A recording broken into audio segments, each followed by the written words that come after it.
आगे बढ़ सकते हो और बढ़ने के साथ साथ अच्छी अर्निंग कर सकते हो। तो पढ़ने के बच्चों दो फायदे हैं। क्या? एक तो आप क्या एक सिविलाइज बनते हो आप समाज में, और उसके बाद हमें आवश्यकता क्या होती है कि हमें अर्निंग की आवश्यकता होती है कि हम अपने जीवन यापन को अच्छी तरह से कर पाए। इधर उधर बड़े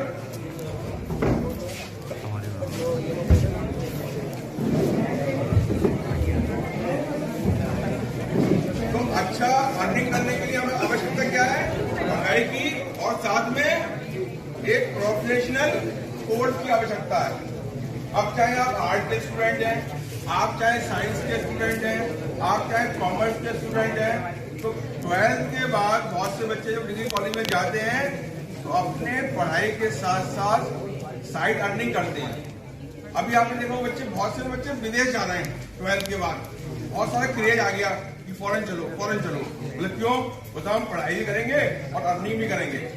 स्टार्टिंग का पैसा तो पेरेंट्स से ले लिया, उसके बाद सारा पैसा वहां से अर्न कर रहे हैं। कैसे कर रहे हैं? क्योंकि वहां पर 5 डेज वर्किंग है, पढ़ाई का सिस्टम है, 5 डेज है, किसी में 3 डेज है। और वहां के कॉलेज और गवर्नमेंट भी यही कहती है जब आप 12th के बाद समाज में हो तो अपना खर्चा स्वयं निकालो। तो कुछ आवर्स मिलते हैं आपको गवर्नमेंट की तरफ से कि आप कोई काम करो वहां पर, पार्ट टाइम काम। और जब आप लोगों का कोर्स पूरा होता है, डिग्री पूरी होती है, तो आप क्या करते हो? और फुल टाइम जॉब प्राप्त करते हो। तो वही सिस्टम यहाँ भी है कि अगर आपका 12th पूरा, 12th में आपकी काफी सारी रेस्पॉन्सिबिलिटी होती है, लेकिन डिग्री कॉलेज में जाके आपके पास इतना बर्डन नहीं होता है।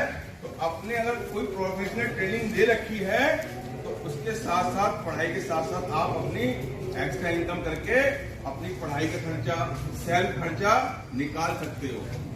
लेकिन जब पॉसिबल बच्चों, जब आपने कोई प्रोफेशनल कोर्स कर रखा हो। अधिकांश बच्चे क्या करते हैं, जैसे आप 11th या 12th में आए तो कोई 1 घंटे का क्रैश कोर्स ज्वाइन कर लिया, 12th के बाद डिग्री कॉलेज में चले गए एडमिशन लिया। जहाँ कहीं भी आपको अपना प्रोफेशनल डिग्री लेनी है, बहुत से बच्चे बीटेक करते हैं, जो साइंस के बच्चे हैं उनके लिए नीट का ऑप्शन खुला हुआ है, ठीक है।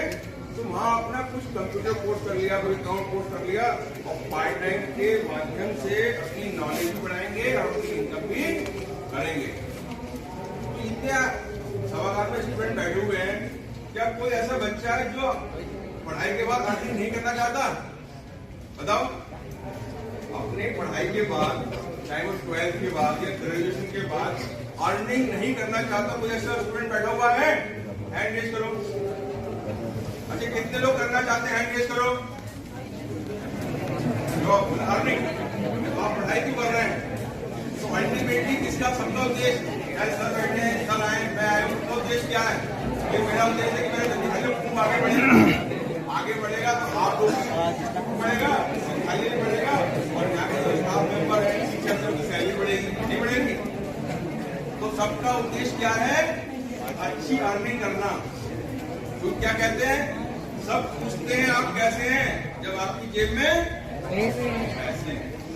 जब पैसे नहीं, सर स्टाइल पूछता आपसे, पूछता आपको जब आपकी जेब में पैसे हैं, शाम को छुट्टी के बाद होता कुछ खिला नहीं, और नहीं खिलाओगे तो तो अल्टीमेट हम लोगों को क्या होना है? सक्सेस होना है।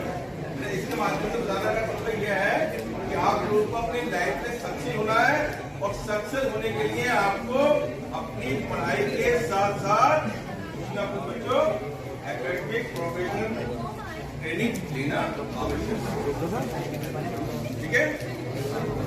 तो काफी चीजें पब्लिक में